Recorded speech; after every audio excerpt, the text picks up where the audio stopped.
بسم اللہ الرحمن الرحیم۔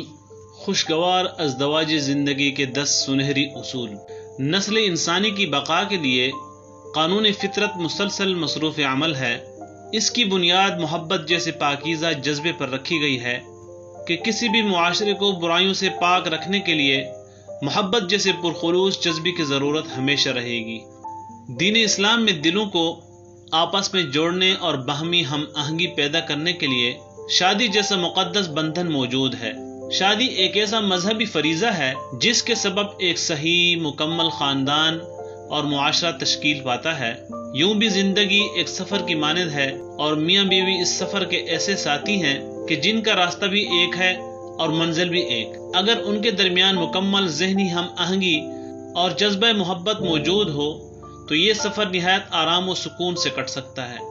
ویسے بھی جب دو اجنبی روحیں نکاح جیسے مقدس بندھن میں بنتی ہیں تو پھر ان کی یکجائی خاندان کی اکائی کو جنم دیتی ہے۔ یہی اکائی آگے جا کر معاشرے کی صورت میں ڈھلتی ہے تو بہترین معاشرے کی تعمیر کے لیے خاندان کی اکائی کی مضبوطی اور خوبصورتی نہایت ضروری ہے۔ یوں سمجھیے پرسکون معاشرہ پرسکون ازدواجی زندگی سے مشروط ہے۔ بظاہر تو کوئی بھی لڑکی نئے گھر کی بنیاد اس لیے نہیں رکھتی کہ اسے آباد نہ کیا جائے یا اس کا ماحول خوشگوار نہ ہو، مگر بعض اوقات حالات موافقت نہیں رکھتے اور حالات توقعات کے برخلاف ہو جاتے ہیں۔ اس طرح زندگیوں کا سکون درہم برہم ہو جاتا ہے۔ ایسا ہونا درست نہیں۔ یہ تو طے ہے کہ مردوں کی نسبت خواتین کو زیادہ قربانیاں اور خدمات پیش کرنی پڑتی ہیں، لیکن اگر عورت کی قربانی و ایثار سے ایک خوبصورت معاشرہ تخلیق پا جائے تو اس سے بڑھ کر اعزاز کیا ہوگا۔ یہاں پر کچھ چھوٹی چھوٹی باتیں عرض کی جا رہی ہیں جو عام سی ہونے کے باوجود بے حد اہم ہیں اور خوشگوار ازدواجی زندگی کی کنجی سمجھی جاتی ہیں۔ نمبر 1، دن بھر کا تھکا ہارا شوہر جب شام کو گھر داخل ہو تو اس کا استقبال ایک بھرپور مسکراہٹ اور سلام سے کریں۔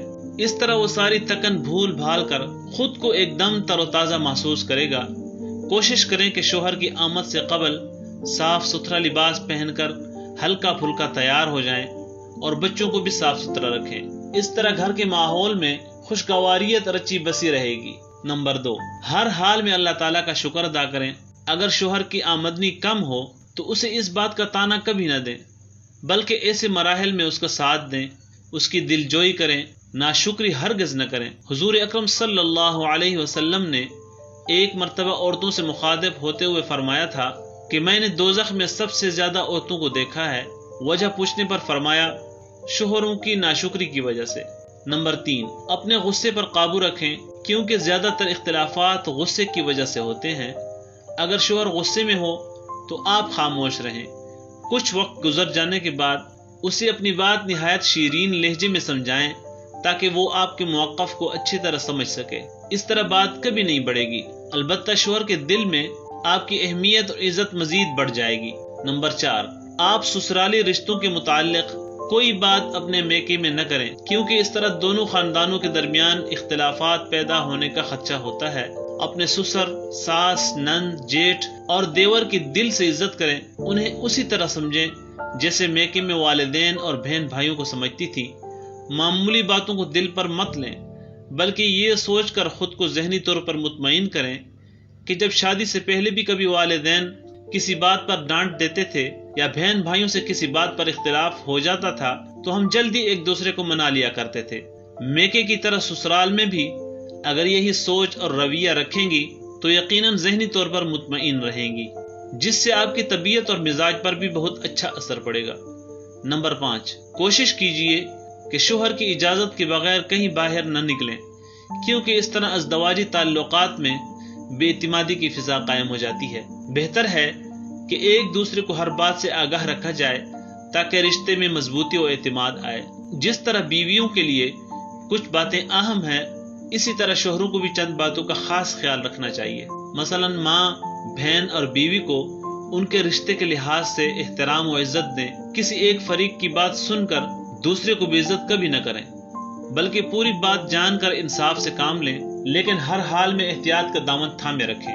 بیوی کی خدمات کو سراہیں، اس کے کیے گئے کاموں کی تعریف کریں، ہر وقت نقص نہ نکالتے رہیں غلطی ہو جانے پر بھی اس کو آرام سے سمجھائیں کہ پیار سے تو سنگ دل کو بھی آرام کیا جا سکتا ہے، تو پھر بیوی تو بیوی ہے، آپ کی مونس و ہمدرد، آپ سے محبت کرنے والی، آپ کے نام پر ہزار رشتے چھوڑ کر چلی آنے والی۔ اپنے لہجے کو نرم بنائیں، آپ کا شیریں لہجہ بیوی کے دل میں آپ کے لیے محبت پیدا کرنے کا ذریعہ بنے گا۔ ہو سکے تو مسکرا کر بات کریں، چہرے پر تناؤ کی کیفیت مت رکھیں اور خود کو زیادہ تر پرسکون رکھنے کی کوشش کریں۔ بیوی پر بلا وجہ تنقید مت کریں، ہر معاملے میں خود کو اس سے بہتر تصور نہ کریں۔ ہو سکتا ہے کچھ باتیں وہ آپ سے بہتر سمجھتی ہو، اس سے ہر بات شیئر کریں، کیونکہ بیوی آپ کی صرف شریک حیات ہی نہیں، بہت اچھی دوست بھی ہوتی ہے۔ آپ کے ہر دکھ سکھ کو اپنے دل میں محسوس کرتی ہے۔ ناسازگار حالات میں بھی وہ جس طرح ساتھ دیتی اور حوصلہ افزائی کرتی ہے، ایسا اور کوئی نہیں کر سکتا۔ اس لیے اپنی بیوی کی قدر کیجیے اور اسے ہمیشہ عزت کی نگاہ سے دیکھیے۔ ہفتے میں کم از کم ایک بار بیوی بچوں کو کہیں باہر سیر و تفریح کے لیے ضرور لے کر جائیں۔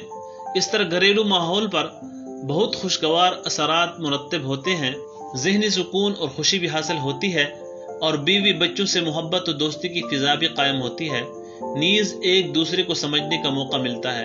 ایک دوسرے سے بہت زیادہ توقعات وابستہ کر لی جائیں تو عمر گزر جاتی ہے، توقعات پوری نہیں ہوتی۔ اس لیے زیادہ نہیں، چند ایک چھوٹی چھوٹی باتوں ہی کا خیال رکھ لیا جائے تو چھوٹا سا گھر ہنستی مسکراتی جیتی جاگتی جنت کا نمونہ بن جائے گا۔